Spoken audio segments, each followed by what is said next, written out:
This episode of The Most Innovative Companies is brought to you by Verizon, the network America relies on.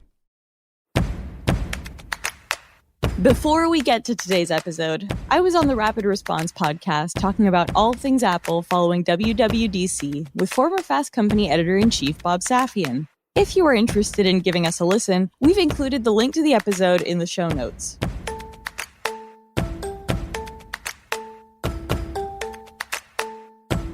I'm Yasmin Gagne. I'm Josh Christensen. And this is Most Innovative Companies. On today's episode, Fast Company senior staff editor Max Ufberg. Most people didn't know that Facebook was selling your data for a long time. Fast Company senior staff editor Jeff Beer. This is the kind of thing that brands just get flop sweats over the prospect of getting that kind of cultural attention. And as always, keeping tabs. The shot that they had of the presenters was from below, and the teleprompter was clearly set above. It was insane. But first, here's the download. The news you need to know this week in the world of business and innovation. Surgeon General Dr. Vivek Murthy wants social media companies to put cigarette-style warnings on their products. In an op-ed for New York Times, he demanded these companies add youth mental health advisories to their platforms, writing that many young people feel addicted and unable to set limits with their favorite apps. You know how in cigarette cartons they'll show like a black lung? I wonder if it'll just be like a crying 13-year-old. You know? Yeah, no, I think that looks just bloodshot eyes or a brain melting. Yeah. Someone being stuck on a loop watching Charlie D'Amelio videos. Wells Fargo fired more than a dozen employees for using devices that simulated keyboard activity, according to Bloomberg. Mouse jigglers have been blowing up online. They're basically tools that jiggle your mouse so your work status doesn't change to away. Wells Fargo proves that they may not be so subtle. I think the biggest problem with this is that companies are just micromanaging activity, not output. It's just stupid and doesn't actually lead to more or better work. If you leave for a 30-minute coffee break, like, I have confidence. I know you're answering your emails all the time, you know? Yeah, it's not that deep. Measure people's output, not how much they're moving their mouse on a screen, and then be like, exactly. That's just jiggling. The Securities and Exchange Commission has been investigating Elon Musk for disclosing the amount of Twitter stock he owned before he took over the company, which he famously delayed a little too late, and he happened to violate a rule in the process. Musk did give testimony that indicated that he might have violated the rule as a result of neglect, as he told the bank that he sought legal advice about the rule when, whoops, in fact, he did not seek legal advice. It's the latest in a big news week for Musk, with the Tesla shareholders also approving a record-breaking $45 billion pay deal for the CEO last week. Yeah, over the next 10 years. Oh, over the next 10 years. Okay. I thought it was per just a measly $4.5 billion a year. Yeah. So he can afford whatever SEC fine is coming his way. Yeah, that's the thing. He is untouchable, like, at this point. Like, he's rich enough to be untouchable. So some listeners may remember Scooter Braun as the guy who 5 years ago had a feud with Taylor Swift over basically owning the masters to her first 6 albums. That led her to re-record all of her music. Taylor's version, baby. Now Scooter is retiring as a music manager. His announcement came after reports surfaced last year that many of his most high-profile clients, that include Justin Bieber and Ariana Grande, were no longer working with him. And finally, the Justice Department sued Adobe, the maker of Photoshop and Acrobat, after claiming that the company made it challenging to cancel subscriptions to its software. Well, honestly, what company isn't it hard to cancel their subscriptions to? It's true. In this lawsuit, though, the department said that Adobe concealed details of its pricey cancellation fee in the fine print through optional hyperlinks and text boxes. Yeah, I get locked out of InCopy all the time, so Adobe is on my shit list. I'm not smart enough to use your programs. How am I going to figure out how to cancel? Dumb it down for Yaz. And that's the news you need to know today. Josh, what's the most deranged AI-generated thing you've seen on social media? I don't know if I necessarily, maybe it's because I just can't tell what's real and what's AI. No, that's not true. But I don't know if there's anything like most of the stuff I just see that's weird is just like people with like multiple more fingers and stuff like that. The kind of like normal run of the mill. I'm sure I've come across something, but honestly, like probably the most deranged stuff is like some of the weird AI songs that are out there. Yeah. That are just really like odd and different, but like I don't have any good specific answers to that. What about you? It seems like you have. This is a leading question. It seems like you're fishing. 4 months people have been writing about this, but it has been served to me several times about shrimp Jesus. What the fuck is that? It's I have no idea what this is. It's like a statue of Jesus surrounded by shrimp that is like gone mega viral on Facebook. How have I missed this? Oh, it's a Facebook thing? Yeah, dude, I'm not Google on it. Facebook, I'm really. so serious. Like, and there's been there's Listeners, so many variations hold on while I it. Google. It's Shrimp Jesus. It's horrifying. Now there's a lot of AI. variations of it. Oh my God. It's so crazy. Oh my God. Listeners, we're going to put a link to this in the show notes. Very upsetting. If you haven't seen it. Wow. I don't like that at all. I think we gotta move on from this topic. I'm uncomfortable. I'm going to be off for the rest of the episode. So basically, I think we all know that social media is really messed up. And in the next segment, we're going to talk about some billionaires who are trying to change it. Back in April, President Biden signed a law that would ban TikTok unless its parent company ByteDance sold the social media app. The company was given about 9 months to a year to find an American buyer. So today, we're going to dive into that race. Specifically, we're going to look at one billionaire who's spearheading a bid, former LA Dodgers owner Frank McCourt. Fast Company senior staff editor Max Upberg sat down with McCourt a few weeks ago to discuss his interest in buying TikTok. Now he's going to tell us all about it. Welcome, Max. Hey. So to kick things off, there is a Frank McCourt, who is a famous writer. He wrote one of my favorite books, Angela's Ashes, but that is not the Frank McCourt we are talking about today. Who is this Frank McCourt? It is not that Frank McCourt. Who is this Frank McCourt? This Frank McCourt is a Boston real estate developer who is well known to some sports fans as the former owner of the LA Dodgers. But more recently, he's been trying to reshape the way the internet works. Nice. Mostly through his nonprofit, which he founded in 2021 called Project Liberty. It's like a classic, like, that's got to be a conservative thing. Yeah, I know. Every time I've seen that, I've been like, what type of liberty are we talking about here? It sounds a lot like a PAC, but it is very much a web-focused nonprofit that has no real political affiliation, as far as I know. Although the nonprofit is trying to give people ownership of their own data, right? Yeah, exactly. Project Liberty revolves around this idea of a decentralized social networking protocol, or DSNP for short. What does that What does that mean? Of course. I know what it means, but everybody else. So a DSNP is basically, it's a blockchain built open source infrastructure. Incredible string of words. I know. I tried to explain this to my father, actually, and he was like, midway through, he's like, you know what? I don't care anymore. That's fair. But basically, it wants to allow users to determine when and how their data is shared. DSNP users can remain anonymous, though they might have to self-ID at certain points. But think of it as like an internet where you control your data, and you can also migrate your data and your networks between different services, versus right now where everything is very siloed within individual apps and services. So it sounds like they migrated some users from a social network called MeWe, which does sound fake. But tell us what MeWe is and what the deal is there. Okay, so MeWe is a free and subscription-based social media platform that is sort of like a privacy-focused Facebook alternative. It's got a really small user base on the scheme of things. There are 20 million users on MeWe. The active user count is much lower. So last year, MeWe migrated its entire platform to Project Liberty's DSNP. And that was, at the time, Frank McCourt, called it a huge validation of the project. I think there were a lot of people who were skeptical at the time that MeWe could actually migrate its back-end tech over to Project Liberty's DSNP. There's a lot of buzzwords here. Yeah. But MeWe actually did it, and that's where TikTok comes in, is that Frank McCourt wants to buy TikTok, not because he wants to run a giant social media network per se.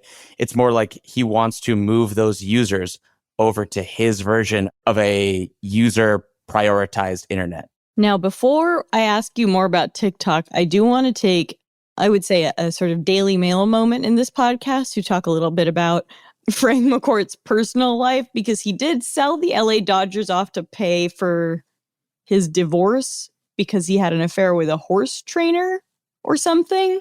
Tell me about that.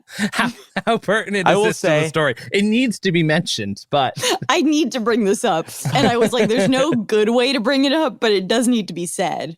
Yeah, I will. He did own the Dodgers and sell the Dodgers to Magic Johnson, actually. Yeah. He had a very public divorce. He's now, by all counts, in a happy second marriage with that with the horse second trainer. Wife. Yeah, I think it did give him a lot of bad press, partly because I think of the way he handled the sale in a sort of hasty fashion. But he's been working hard since then to kind of repair his public image, in part through he opened Georgetown's public policy school. Oh, that's what it's named after? Wow. Yeah. Not the Angela Ashes Frank McCourt. not Angela's Ashes. Successful writer, but different level of wealth here. Me seeing it being like, that's crazy. And do you think the sort of lack of privacy in his personal life might have a bearing on why he wants to be so private now? Is that too much psychology for you? I am not qualified enough as a psychoanalyst. I like that your answer to that implies that you were qualified as a psychoanalyst to some degree, though. Yeah, I know. I haven't finished my 4 years of coursework. I'm on year 3, but let me weigh in a year. I did ask him, though, why he's so interested in data privacy. Yeah. Especially he's a billionaire. He kind of can do whatever he wants. Not to say that buy a yacht, billionaires don't care about their data, but I was kind of like, why do you care? He had a good analogy, actually, when I talked to him. He likened it to the post office. He said, basically, imagine the post office comes to you and says, we'll provide a service where we're sending your mail all through the country. In exchange, we can open every letter and read all of your most intimate correspondences and your family's correspondences. And we can also, in turn, sell that information to third parties you can say, hey, this guy's self-conscious about XYZ, and then sell that information to a third party who just hits you with a barrage of products. Yeah. At the same time, though, I will say, when you sign up to this particular post office, I got to drop this metaphor, you do agree to those terms and conditions, right? There's an opt-in element to all this. He just wants a different option for people. Is that fair to say? Well, is there really an opt-in? I think this is a larger thing. The internet's and social media sites to certain degrees, maybe not TikTok necessarily, but a lot of social media is essential to people's lives and careers. And that's true. Even if it's not water or shelter, it's as close to a need as you can get to be on the internet. So do you really have an option to opt out of what internet companies present you with? Right. Also, I don't know that big tech has been super transparent about their data practices over the years. Most recently that manifests with AI, their AI policies. But before that, most people didn't know that Facebook was selling your data for a long time. And not just because they're not reading the fine print, but it was a pretty shadowy operation. Yeah, that's true. Although if you are a big time internet shopper like me and you look up one thing on Net-a-Porter, that dress or those heels will follow you around online for the rest of your life. And really, we can all be thankful for this. No. Well, does that bring up another point? And I believe you got to this with Frank in your interview. How much do people actually care? Because I feel there's a lot of apathy towards data privacy now. I think there was a time when people cared a lot more about their data. I feel a lot of people now have just kind of resigned themselves to their data. That's how I feel. Yeah. What is Frank's like thinking about this? There's kind of like a public opinion battle he's waging too, right? Yeah, I asked him about that. I basically said, I think most people just accept it as a given that they are tracked and commodified online. Anecdotally, I just haven't met many people. They think it's creepy, but it's sort of like the cost of doing business on the internet. It's just, that's how it is. I think he views the stakes as being much higher because he's looking at specifically the way social media platforms prioritize fringe and extremist content. Gotcha. So it's not, I think for him, the stakes aren't just like that companies are selling you crap you don't need or preying on your insecurities, which that is bad. But I think the bigger problem is what happened on January 6th, basically, is like if social media networks have all this data and are using it to inform what content they push, and they're pushing the most reactionary extremist stuff. I'm not being like hyperbolic here. I think he views it as a threat to the health of democracy. I don't think it's totally off base or conspiratorial. I don't know that most people still are going to care. Yeah. Like two things can be true at once. How did the idea of him buying TikTok come about? Tell me about his thought process there. Tell me about, where things stand. Things started with, obviously, like everybody else, he was reading about the TikTok ban. And he was like, well, I actually have billions of dollars, unlike everybody else. Exactly. He was like, I happen to be a very wealthy man. I think he wants to put together basically a little consortium that can make a play for it. They face competition from other billionaire-backed groups and such. Even if he does manage to buy it somehow, why should we trust him with our data? Like, that's the thing that always gets me about these data privacy guys. I'm like, okay, so you're just saying that you should be in control of all this? Okay. I asked him a question to that effect. He says he has no interest in running a company. He wants to use his money, power, influence, all those things to help buy TikTok, or the US version of TikTok. And then he doesn't want to be like running this in a day-to-day way of like a CEO. What's better? Is it better to have Frank McCourt leading, or Frank McCourt at least heavily involved in TikTok, or ByteDance? Right. Or Steve Mnuchin? I feel like I don't think door number C is pretty rough. I said door number C. That sounded so stupid. Door number 3 sounds much worse than the other two options. Well, I think that's the thing. It's like there's no world where where TikTok goes the route of like Mozilla, where it becomes this foundation. Yeah. And no, I think it's going to be owned by some large, powerful person or entity. The question is, what is the best for user safety, user data, all that stuff?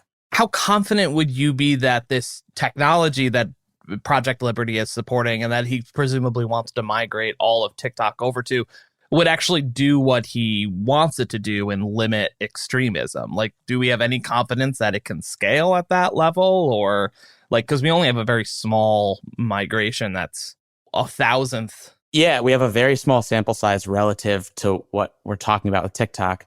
And again, I kind of tried to push back against that to some extent. And he said, listen, we hire more engineers. If this goes through, we increase the staff. I mean, the underlying premise does work. Like, this infrastructure that he helped build, it works. Like, people are using it right now. On MeWe. On MeWe, which, MeWe has a very dedicated user base, I came to learn. Did you sign up? No, I didn't sign up. I had actually done some reporting on MeWe like years ago. Should we become the biggest podcast on MeWe? Yeah, can we really take advantage of the MeWe platform? We need engaged listeners. Honestly, I think that's well within our grasp. I think we could do it. Talk about the broader implications of all this. How would his goals for TikTok basically impact all of us? If he succeeds in this lofty vision, what would that mean? It would mean that we have evidence that A, there are real alternatives to internet protocol that can work at scale. It also means that there are, within those alternatives, means by which people can take back control of their data on the internet. Again, do most people actually want that? debatable. I think most people find the internet's data practices creepy. Yeah. But there's a big step between finding something creepy and actually taking action to like change your practices. And yeah, I think should that bid actually prove successful, it would make a very real viable alternative to our current structure. I don't think it's going to like usurp what we've got right now, but it would be like a major secondary player, I think. So like we've talked a little bit about, obviously there are 3 options, but how likely is all of this to even happen? How likely is this all to take place? If I were a betting man, I would say the odds are not overwhelmingly great, but nice, it's not thanks. something to Great. rule out at all. This segment, forget all of it. No, I just, it's like, first you need ByteDance's lawsuit to get thrown out. Then you need Frank McCourt's bid to actually work out. And then you need a successful migration. So like those are 3 major points that have to all happen in McCourt's favor. So I wouldn't say this is like a slam dunk by any means. I do think that just the fact that it's gotten this far is actually pretty noteworthy in its own right. If you said a few years ago that there was an alternative to the current internet, basically, that might buy the biggest app in the world or buy the US branch of it, I think people would have called you crazy. It shows there's real appetite with not just users, but also like major market movers to shake things up. Thanks, Max. You're going to stick around for keeping tabs, but we're going to take a quick break followed by our monthly chat with Fast Company Senior Staff Editor Jeff Beer. This episode of Most Innovative Companies is brought to you by Verizon, the network you can rely on for your phone and for your home internet. Find the plan that's right for you at Verizon.com.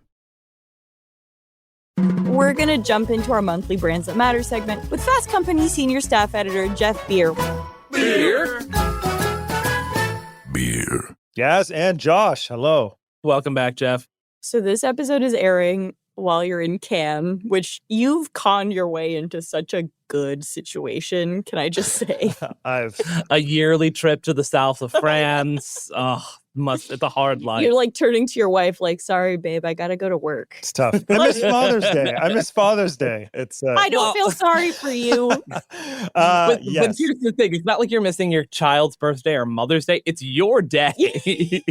And you know what? So you're like, peace, it is. Children, I'm going to Cannes. Actually, usually I'm in the air. It's not really that great. But yes, so the official name is the Cannes Lion Festival of Creativity. It basically started like 50 years ago or more. I think in the 50s it started. As the Cannes Film Festival took off, a bunch of advertisers thought, hey, why don't we do an awards thing too? And it started in Venice and then moved to Cannes in like the 80s. But essentially, for anyone who the TLDR is basically, this is like the biggest annual gathering of global advertising, marketing, brands, media, entertainment, and tech all in one place. And the vibe is kind of, not that I've been to all of these, but it feels like, because there's awards, conference, networking, business deals, all this stuff. It's like a Oscars meets Davos meets South by for these industries, because they're all interrelated. They're talking about the state of the industry, they're awarding work from the previous year, and they're doing actual business. So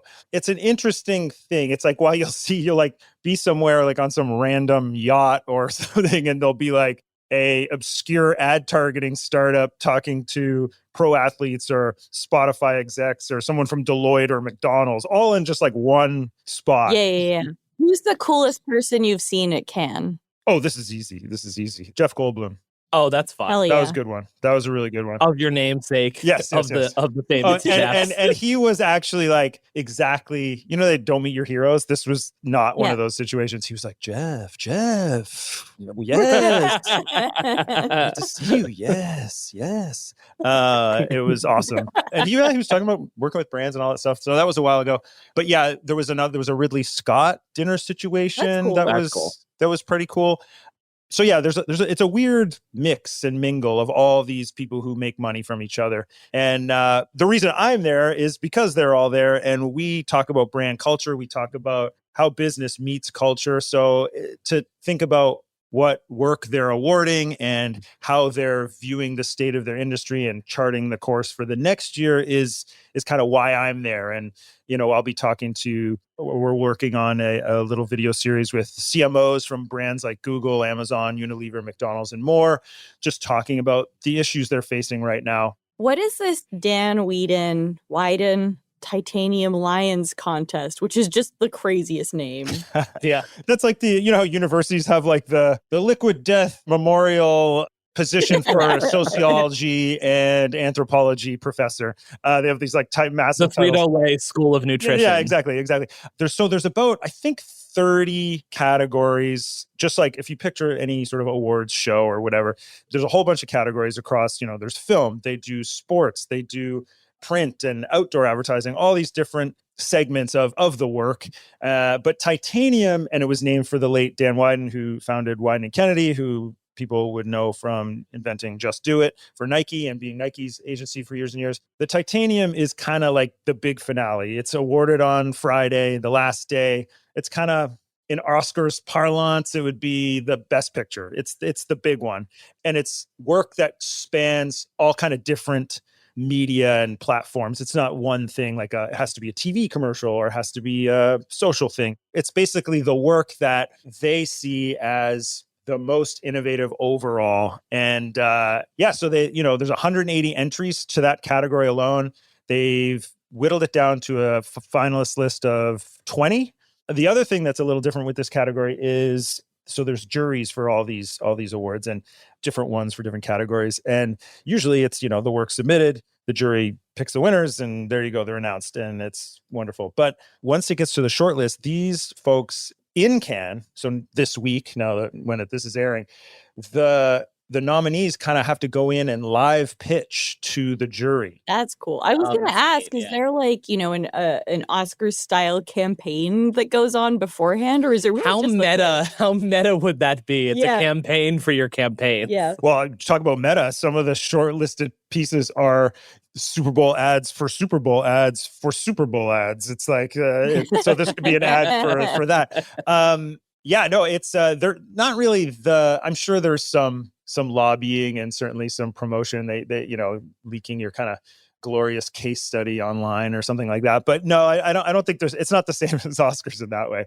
But yeah, so there's 20, and there's a bunch from all over the world for big clients, for charities and nonprofits, to brands you've kind of never heard of. So it is an interesting mix. So let's talk about some of your Titanium predictions. I know a lot of people are paying attention to this, just like they were with, is it going to be La La Land? Is it going to be Moonlight?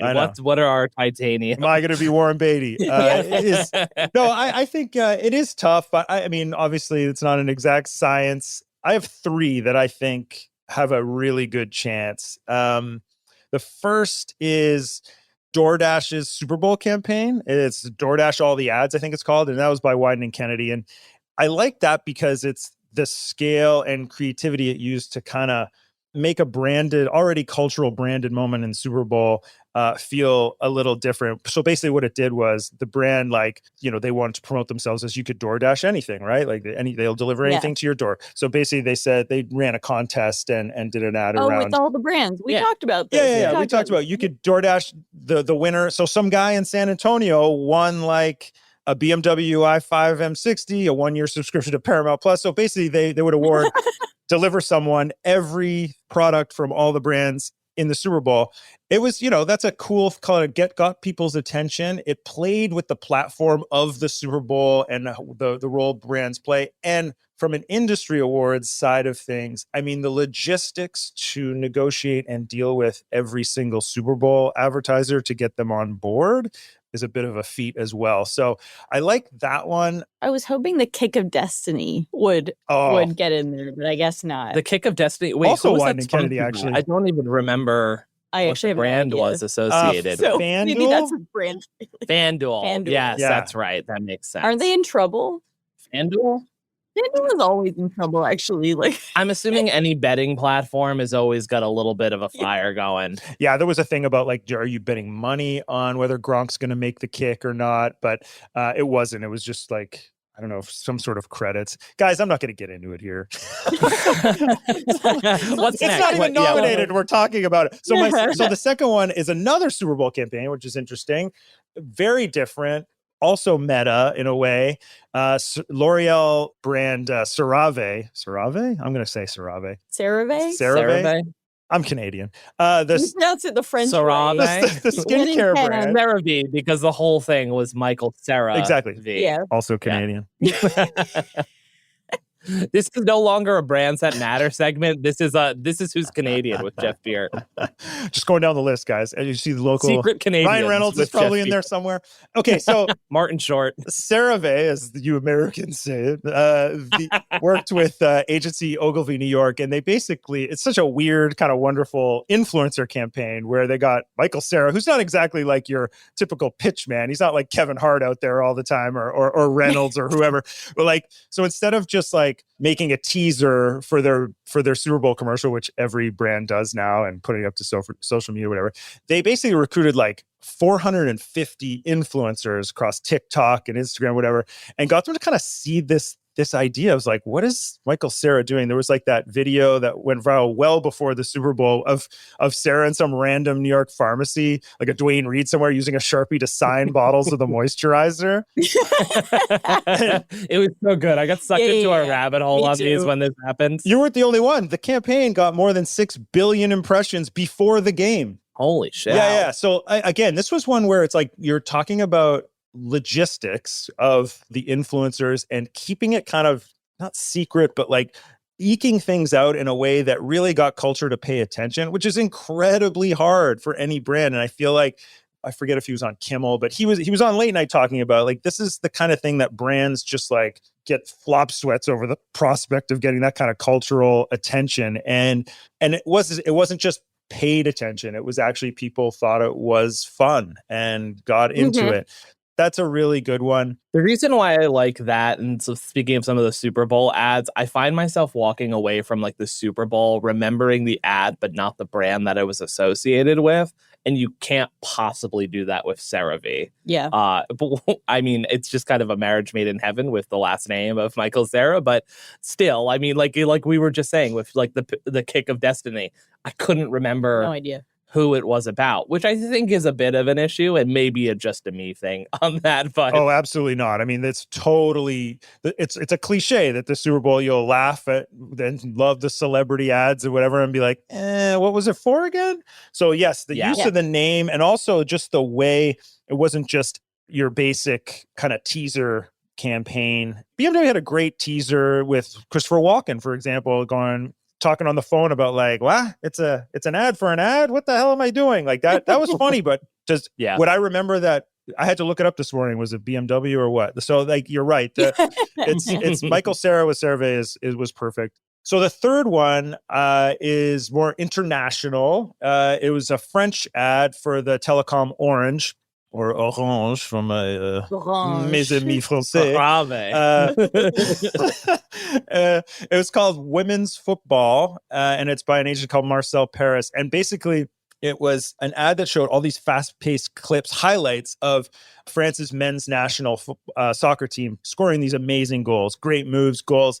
But then the footage rewinds, and the visual effects editing reveals that actually what they did was put, I don't know how they did it, I'm not a scientist, but they put the images of the men's on, actually the goals that everyone was like, that were so beautiful were actually from France's women's team. And so it was kind of the bait and switch of like, oh, you thought these were awesome, they're actually the women's team, so watch women's football, I guess. So it was really cool visually. It went crazy viral. Like they claimed I think I seen this ad. Yeah. Yeah, I remember the most viral French ad ever, for whatever that means. But it was covered.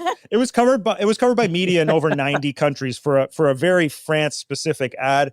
There was a bit of polarization between, like, there were some that said this is amazing. It kind of messes with and changes our perception of the quality of women's football, while there was others saying it could be seen as disrespectful in the sense that you need to use the men's game to justify the worth and attract attention to the women's. That said, that's going a little deep, but I would say that you watch this ad and it's the kind of spot that to Yaz, to your point, like in terms of how, you guys came upon it, like this is the kind of thing that friends pass along to each other, especially if they watch soccer or whatever. Like it was a cool spot. So that's the Cannes Lions and the people looking to take home is it a literal titanium lion? Is the award that? Or am I just... I don't know. It is a trophy. It is a trophy. Okay. And if it's not a literal titanium lion, I'm out.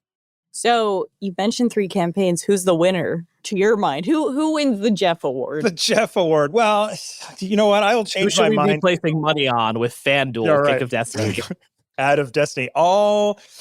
That's a tough one. I don't know. Who knows? But what I'll say is, I think based on the complexity, the creativity, scale, et cetera, blah, blah, blah, I'm going to go with Michael Cerave. I'm going to go with, I'm going to go with that one. I did love that ad campaign as well. Me too. Cerave, you win the titanium Jeff. It's also they picked the right spokesperson. Michael Cera's like kind of ridiculous enough. Like if it was Ryan Reynolds, you know what I mean? You'd be like, all right, man, this is like you're always doing shit like this. But yeah, absolutely, totally. No, it was great. It was awesome. I want to ask about hot dogs. Can we talk about Joey Chestnut and Nathan's hot dog? Is this a brand? Absolutely. Nathan, yeah. Oh yeah. Yes. Yeah. Okay. So, quick breakdown. Nathan's hot dog. So, Joey Chestnut, who, is a big competitive eater, legendary, signed a brand deal or had a brand deal for the vegan hot dogs made by Impossible Foods. Nathan's Hot Dogs, who sponsors the big July 4th contest out at Coney Island, did not like this and therefore kicked or banned him, I don't know what the term is, out of that contest. So, he will not be participating. That was like a big deal in the competitive eating space, but also outside of people who like to cheer on soaking hot dogs in water and scarfing. Yeah. The brand association between Nathan's and Joey Chestnut is like, I have no interest in this. And I know that Joey Chestnut and Nathan's are connected. So that's a big deal that they're, I guess, separating. People seem really upset about this. I mean, is it a New York thing? Is it an America thing? Is it an eating thing? I don't know. Joey Chestnut is a purely American hero because someone who can eat more hot dogs than anyone else is distinctly American. 73 in like 10 minutes? Is it? It's something crazy. Curious if this is like what this does for his Impossible contract. Like, is this a brand win or a brand lose, right? Because surely they were like, well, Joey Chestnut is going to eat a bunch of our hot dogs and like at this contest and, our brand is going to get out there. What does that mean for that company? That's a good question. I think, the whole reason, obviously, they would go after him is that this is the guy. I mean, could you pick a guy that makes hot dogs look less appetizing?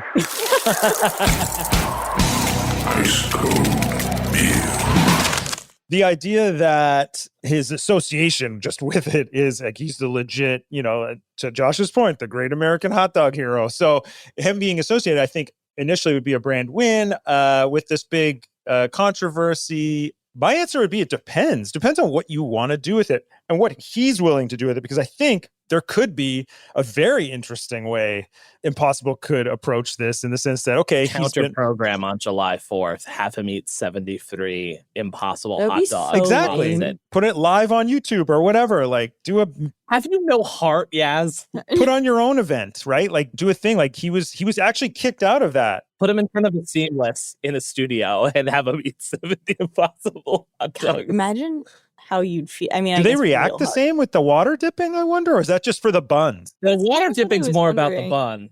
Yeah. I don't know. I actually don't think I realized he ate the hot dog, like the bun as well. Yeah, I thought he was just eating sausages. Clearly more than I knew. Well, that's that's the news you need to know today. So, guys, I will have a glass of rosé for you this week, and maybe we'll talk more about brands that matter once I'm back on North American shores. Thanks so much, Jeff. Merci. All right, we're going to take a quick break now, and we'll be back with Keeping Tabs.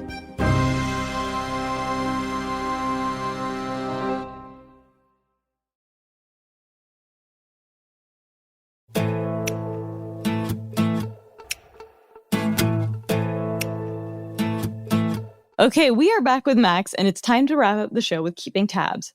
This is where each one of us shares a story, trend, or piece of pop culture we're following right now. And Max, since you're our guest, what are you keeping tabs on? Well, at the risk of embarrassing myself, last night I watched The Meg 2. And now that's the shark movie starring Jason Statham. Hell yeah. Sequel to The Meg. Big shark. Is the shark named Meg? It's a megalodon. No, Oh, sorry. it's a megalodon. It would be cool if it was just a girl named Meg. A girl shark named Meg Ryan just jumps out. Yeah. Come on, Meg. The Meg. No. It's the biopic about Meghan McCain's time on The View. Sorry, go on with The Meg 2. What's your review? It's an absolutely awful movie. But the really interesting thing that I became fascinated by is The Meg was largely financed through Chinese film production companies and largely financed specifically by China Film Group Corporation, which is owned by the Central Propaganda Department of the Chinese Communist Party. What? They do a lot of stuff. They fund a lot of different but what things. what ideals are they advancing through the Meg? You know? The wild thing is that in The Meg, which was released in 2023, the plot is that like these research scientists in China had the shark and the shark escaped from the lab. No. Like, I was like, they didn't think amazing. that's maybe not the best plot to do right now. I love this. Oh my God. I love this so much. So that's been my week so far. You know, the guy who signed off on the budget was like, a shark named Meg? Sick. He wasn't reading through the plot. Josh, I what do you don't think the shark is named Meg. I haven't seen it, but I'm assuming. You heard it here. The shark is just a girl named Megan.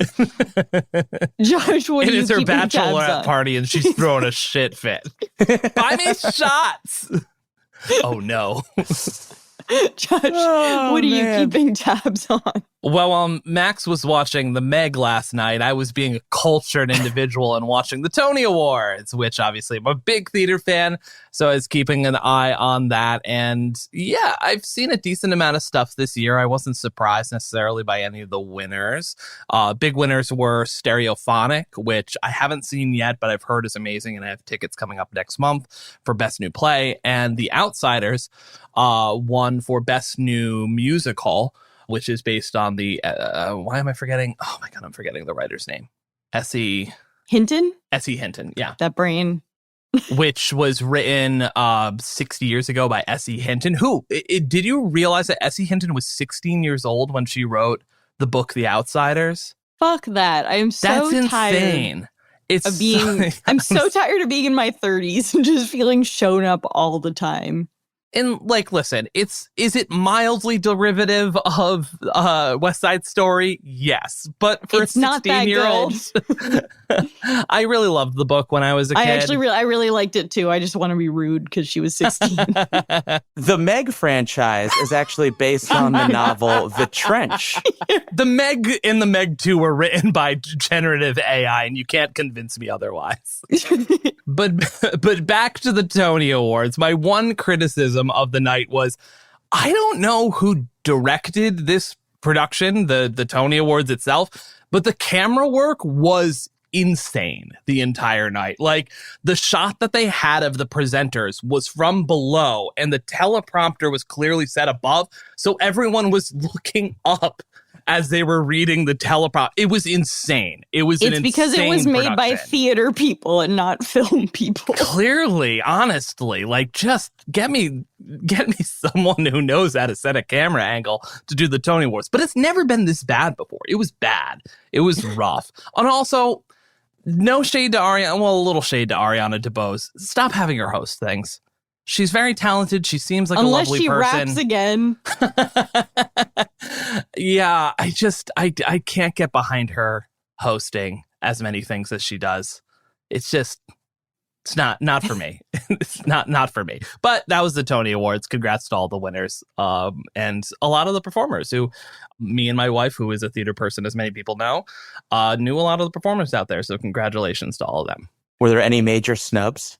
I don't think so. I think it was a little bit up in the air between who would win Best New Musical between The Outsiders and Suffs, which was written by Shayna Taub and produced by Hillary Clinton, which does look fantastic and won Best Book of a Musical and Best Score, but didn't win Best Musical. But I think the biggest drama overall with this year's Tony Awards was the inclusion of Illinois, which is a show that's basically a contemporary dance show to the Sufjan Stevens concept album, Come On Feel the Illinois. And people were questioning whether it's technically a musical, because basically it's 4 set singers singing through the album, and then it's beautifully choreographed contemporary dance and like wonderful orchestration. Justin Peck directed. Justin Peck, he choreographed it.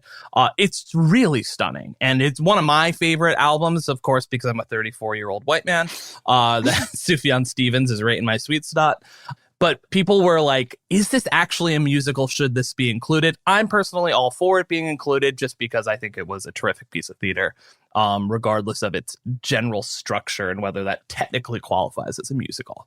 Yaz, what's your keeping tabs? So this weekend was Father's Day, and I have enjoyed seeing all of your hot dads on Instagram. But I'm here to talk about a batshit crazy Instagram caption from Vin Diesel. Now, he has since amended it, but I did find the old one. And the first thing I have to say is I have heard from 3 different people in the film industry who do not know each other and are not connected that Vin Diesel is a really bad person. I mean, that doesn't surprise me. Vin Diesel, in every interview, talks about the fact that he has a really high IQ, which I find extremely funny. But I would say that this caption implies that he does not. So he posted a still from the Riddick franchise, Chronicles of Riddick. Actually, it may be a concept art from Fast X. I don't really understand. It's a car riding in some snow, and the car says SS on it. Probably Yikes. Fast and the Furious. I could not tell you, though. I'm not keeping up on the Diesel canon.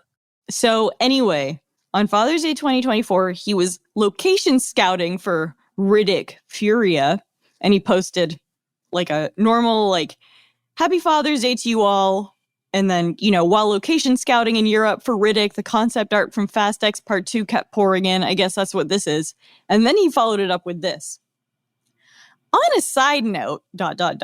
I saw warships off my country's shores. I'm not the Tucker type, ... As a father, my kids live in that country.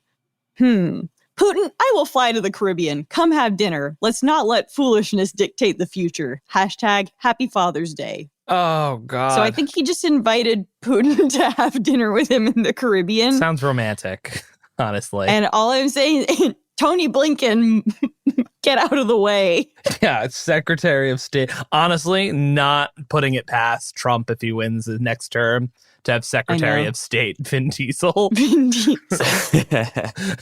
Him rolling. This reminds me of when Dennis Rodman became friends with Kim Jong-un. Oh, yeah. Never forget. Yeah. It's like a very weird thing. Can this harm Vin Diesel's film career? I mean, does anybody look to Vin Diesel does for anyone like care? political, No. I guess what I'm thinking is there a world where Vin Diesel is kicked out of his various franchises and finds himself auditioning for the Meg 3? Because who would love this is the Chinese Communist Party. Or exactly. Riddick, the Meg. Should just start merging the all crossover the franchises. Oh my God. Well, tying it all together. And that's it for Most Innovative Companies. Max, thank you for joining us. Thanks for having me.